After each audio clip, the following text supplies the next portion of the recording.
अस्सलाम वालेकुम viewers. Doctor Huma Chishti, vice president COH Pakistan, अपने चैनल होमियो डॉक्टर हुमा पे आप सबको वेलकम कहती हूँ।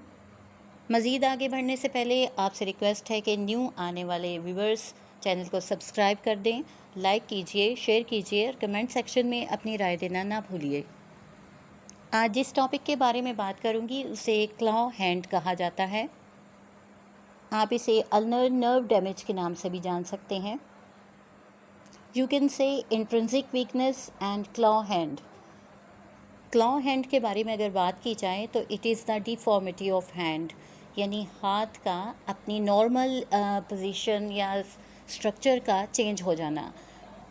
ये deformity of hand intrinsic muscle के वीक होने से होती है और यूजुअली ये नर्व डैमेज की वजह से होती है।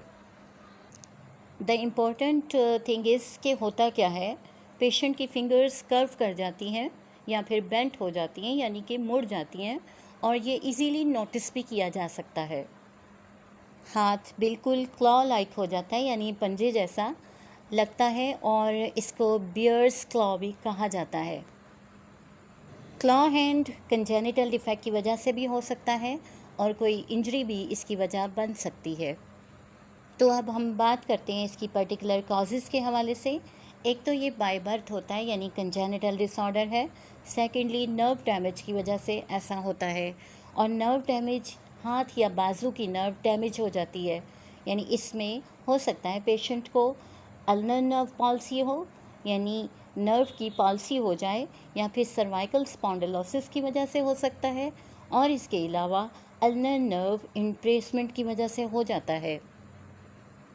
तीसरी वजह स्किन स्कारिंग हो सकती है, यानी हाथ या बाजू की स्किन में स्कारिंग की वजह से अगर स्किन बर्न कर जाए और बर्न इंजरी हो जाए तो उसकी वजह से क्लॉ हैंड हो सकता है। चौथी कॉज जो समझी जा सकती है वो बैक्टीरियल डिजीज़ है, लाइक लेप्रेसी। लेप्रेसी में भी आप सब जानते हैं कि स्किन के साथ साथ नर्व डैमेजेस होती हैं, और नर्व डैमेज होने की ही वजह से क्लॉ हैंड होता है। अब बात जो अहम है वो ये कि हाउ टू डायग्नोज, हमें कैसे पता चले कि ये क्लॉ हैंड है। सबसे बड़ी बात कि हैंड की अपीयरेंस देख के ये पता चल सकता है। फिर मेडिकल हिस्ट्री बहुत ज़्यादा मैटर करती है। जब आप हिस्ट्री लेते हैं पेशेंट से तो उसकी इलनेस या पास्ट इंजरी का पता चल जाता है। इसके अलावा फ़िज़िकल एग्ज़ामिनेशन से पता चलता है, जिसमें आप पेशेंट को कोई भी चीज़ ग्रैस्प करने को कहते हैं, यानी गिरफ्त में लेने को बोलते हैं। इस तरह उसकी स्ट्रेंथ और फ्लेक्सिबिलिटी को इजीली चेक किया जा सकता है। इसके अलावा चंद एक टेस्ट होते हैं जिसके ज़रिए इजीली अंदाज़ा लगाया जा सकता है, जिसमें सबसे अहम टेस्ट EMG है, जिसे इलेक्ट्रोमायोग्राफी कहा जाता है।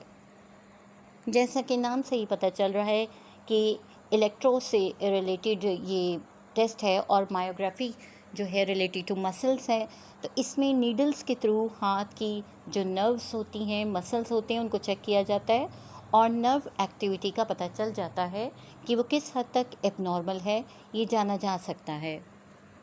लास्ट पे बात आ जाती है ट्रीटमेंट के हवाले से। तो ट्रीटमेंट में एलोपैथिक वे ऑफ ट्रीटमेंट में भी और होम्यो में भी फ़िज़िकल थेरेपी ज़रूरी होती है। साथ ही साथ एलोपैथिक वे ऑफ ट्रीटमेंट में सर्जरी के थ्रू भी रिमूव किए जा सकते हैं ऐसे तमाम डैमेज लिगामेंट्स, टेंडन्स या मसल्स जो प्रॉब्लम क्रिएट कर रहे होते हैं। अगर इसकी प्रॉपर ट्रीटमेंट की बात की जाए तो depend upon cos and severity, यानी किस वजह से ऐसा हुआ और क्या सिवियरिटी हुई, ठीक है, कितनी हद तक शिद्दत है, ये चीज़ बहुत ज़्यादा मैटर करती है। और फिर मेडिकेशंस तो हैं ही। तो मेडिकेशंस के हवाले से अपनी होम्योपैथिक की बात करते हैं। उसमें सबसे अहम मेडिसिन जिसका मैं ज़िक्र करूँगी जो प्लाम्बामेट है, बिकॉज ये न्यूरोलॉजिकल डिसऑर्डर्स में बहुत अच्छी मेडिसिन है और मसल वीकनेस को डील करती है। इसके साथ ही साथ कैल्मिया के हवाले से बात करूँगी जो नर्व पेन्स को कंट्रोल करती है और नमनेस को भी ठीक करती है। ये ख़ास मेडिसिन हैं जिनका मैंने ज़िक्र किया।